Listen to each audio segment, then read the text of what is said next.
I'm just about to reveal the Wales squad for the game at Salford City on March 19th. It's been a difficult decision to pick players.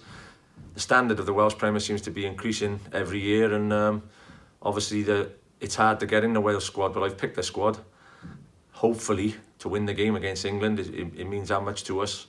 And we'll just go around the country now to show you who's been selected for my squad. Alex Ramsey, Club Pêl-droed Caernarfon. Club Pêl-droed Bala, Ashley Morris. Callum Roberts, Newtown Football Club. Chris Hugh, Barrytown United. Emlyn Lewis, Cardiff Met. Joel Edwards, Cardiff Met. Kai Edwards, Llandudno. Matthew Jones. Nathan Pete, Kevin Druidge. Aaron Edwards, the New Saints. Chris Venables, Bala Town. Clayton Green, Barrytown United. Henry Jones, Club Pêl-droed Bala. Jake Phillips, Connacht Quay Nomads. Jordan Cottrell, Barrytown United. Robbie Patton, Barrytown United.